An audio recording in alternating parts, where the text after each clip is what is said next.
All right, let's get right into it. Today, we're talking about what's basically the ultimate cheat code for your money: compound interest.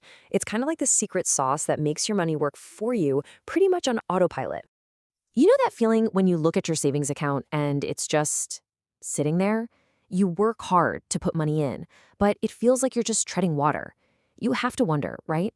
Isn't there a smarter way to do this? A way to finally make your money do the heavy lifting for a change? Well, guess what? There is. And its name is compound interest. Now, the definition is super simple, but the power behind it is absolutely mind-blowing. It's just this: you earn interest on your original money, and then you start earning interest on your interest. It's a cycle that feeds itself. To really get this, picture this with me. Imagine a tiny little snowball, just a handful of snow, and it's sitting right at the very top of a long, super snowy hill. That's your starting money. It's small, it's not doing much, it's just waiting. Okay, so now you give it a little push. As it starts rolling, it picks up more snow, right? It gets a little bit bigger. And here's the key. Because it's bigger, it now picks up even more snow with every single turn. This is your money earning interest, which then starts earning its own interest. See how that works? And this is where the magic really kicks in. That momentum just builds and builds on itself, getting faster and faster until that tiny little snowball becomes a massive, unstoppable boulder by the time it gets to the bottom. And that boulder, well, that's your wealth, years and years from now. So that's the idea. But how does this actually play out in real life? Let's check out a tale of two timelines. We're going to see this in action with a story about two stick-figure friends, Jordan and Maya. Okay, so first up, here is Jordan. He decides to start investing when he's just 20 years old. He's not rich or anything. He just starts putting a little bit of money away each month.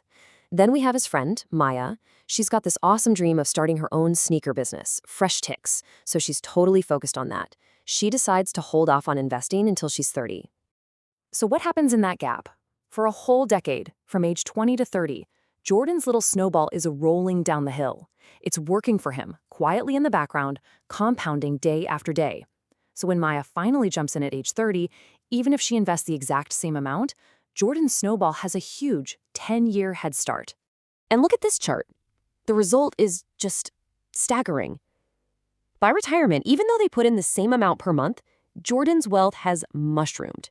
And Maya, she did okay for sure, but her total is less than half of Jordan's.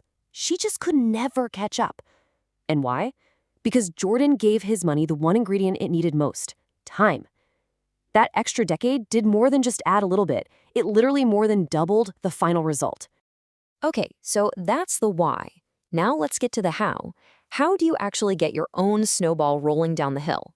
Let's break down how to make compound interest really work for you.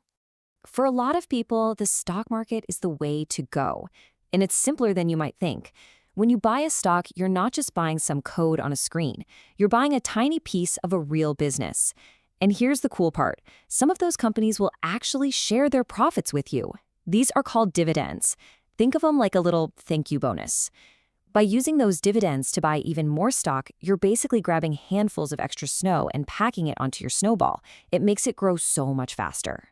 So really, it boils down to a pretty simple plan. Step 1, just start by investing in companies you actually get, businesses you believe in. Step 2, put that growth into hyperdrive by reinvesting those dividends automatically. And step 3, and this is absolutely crucial, manage your risk. And managing risk brings us to maybe the oldest piece of financial advice there is. You've heard it a million times. Don't put all your eggs in one basket. That's all diversification is. It just means spreading your money across different investments. That way, if one of them has a bad year, it doesn't sink your entire ship. It's the safety net for your snowball. All right, so we've covered the what, the why, and the how. But look, if you only take away one single thing from all this, I want it to be this next point. This is the ultimate takeaway. 10 years. That's it. It wasn't because Jordan was some investing genius or because he put in way more money than Maya. The single biggest reason for his success was just time. That 1 decade of a head start created a mountain of wealth that became almost impossible for Maya to catch up to. The most powerful tool you have isn't money, it's time. So, as we wrap this up, just think about that small snowball waiting for you at the top of the hill. That's your financial future. It has all the potential in the world, but it is not going to start rolling by itself. So the only real question left to ask is, When are you going to give it that first push?